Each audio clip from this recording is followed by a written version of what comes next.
acceptance is really just it's not giving up, but it is practicing recognizing the things that you can't change about a situation and trying to identify and focus on the things that you do have control or power to change. Even our emotions, they serve a purpose. They're kind of signals, and they kind of give us messages and provide us messages with how we're managing a situation, what's going on for us. So when we have an awareness of that, then we can make space for the things that we do have the power to control or change. So our response in that situation. So for example, if I'm feeling embarrassed about something, I can make a decision on, okay, well, this is how I'm feeling. I'm aware that I'm feeling that way.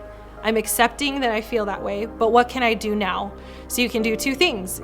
If you're embarrassed about a situation, you can either confront it by going to, share that with somebody or talk about it or, work through it in whatever way, or you can try to hide it and avoid it and struggle with it. But that's just going to cause more suffering, right? Because there's not much you could do after that point. So you're kind of accepting that that's what your experience was, that's how you felt, and then now the next response is really what you have some control over. When we're not willing to engage with our emotions, when we don't want to feel certain things or experience certain things, we try to escape them. And many times the coping mechanisms, the unhealthy ones, are the ones that we turn to.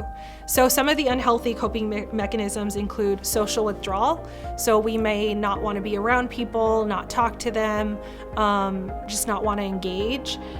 And we are social creatures. And so whether or not we recognize how much we benefit from social interaction, it is a huge part of how we function as human beings. Sleeping too much or too little, again, it can be used as a coping mechanism. I'd rather just sleep through it so I don't have to feel it, so I don't have to think about it, so I don't have to do it. But sometimes our mood, or when people are feeling more depressed or anxious or stressed, they can also lose sleep over certain things. Overeating or undereating, eating unhealthy, foods is another unhealthy coping strategy. Substance use, and I'm not talking about just maybe a drink here and there at the end of a long day, but rather where it becomes a habit. That's what we look forward to, or that's what we're doing every day. Or we're doing it at times when we shouldn't be, and it's starting to impact our relationships or our ability to get things done. It's starting to impact our behaviors, things like that.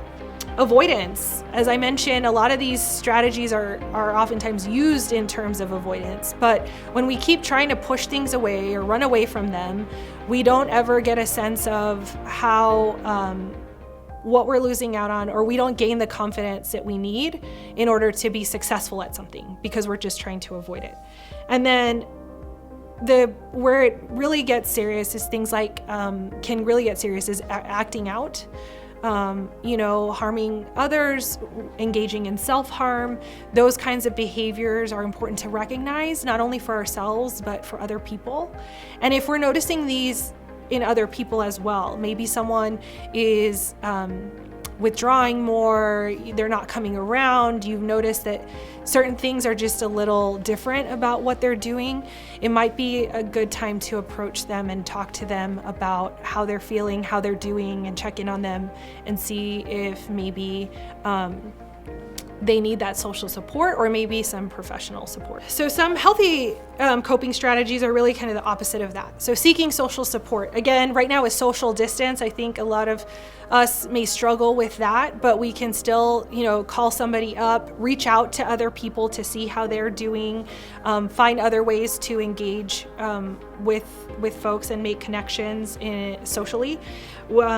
Engaging in healthy sleep, healthy eating, exercise, relaxation, deep breathing, and then committed action. So I talked about avoidance, that experiential avoidance where you're trying to kind of run away from things, not think about it, not feel it, not do it. So this is kind of just taking action by moving forward with what's important to you. identifying things that you want to do, and then creating goals that are manageable and that you can meet, and then doing them. So taking action in response to something that is important to you.